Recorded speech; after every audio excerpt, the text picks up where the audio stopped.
रुख करते हैं इस्लामाबाद का ईद कुर्बान। करीब आते ही व्यापारी सरगर्म हैं। व्यापारी बकरे लेकर वज़ीर-ए-आज़म सेक्रेटेरिएट के गेट के सामने पहुंच गए हैं। ज़राए के मुताबिक इतला मिलने पर सिक्योरिटी इदारों की दौड़ें लग गईं। पुलिस एहलकारों ने व्यापारियों को गेट के सामने से हटा दिया। व्यापारी के पास बकरों की 4 जोड़ियाँ मौजूद थीं, ये बता रहे हैं ज़राए। तो ईद कुर्बान करीब आते ही व्यापारी भी सरगर्म हैं। व्यापारी बकरे लेकर वज़ीर-ए-आज़म सेक्रेटेरिएट के गेट के सामने पहुँच गए।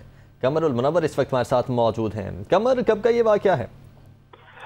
जी कुछ ही देर पहले जो है वो रेड जोन के अंदर ये वाक़या, जो वज़ीर-ए-आज़म हाउस है, वज़ीर-ए-आज़म सेक्रेटेरिएट है, उसके बाहर ये व्यापारी जो हैं ये बकरे लेकर पहुंच गए थे और उसके बाद जो वफाकी पुलिस है उनकी दौड़ें लग गई। अब वहां से इन व्यापारियों को हटा दिया गया है और वापस उनको जो बरी माम का इलाका है उस तरफ मुंतकिल कर दिया गया है। ये रेड जोन का एरिया है और यहाँ पर वज़ीर-ए-आज़म सेक्रेटेरिएट के बाहर ये व्यापारी जो है ये बकरे लेकर पहुंचे थे और यहाँ पर जो लोग थे वो रुक कर इनसे इन बकरों के रेट वगैरह जी। और उसके बाद अब पुलिस ने उनको वहां से हटा दिया और उनको बरी माम की जानिब जो है वो कह दिया गया कि यहाँ से वो चले जाएं, क्योंकि रेड जोन का एरिया और इसके अंदर जो है ईद कुर्बान के लिए जो बकरे फरोख्त करने के लिए व्यापारी पहुंचे थे। ठीक है कमर, बहुत शुक्रिया आपका।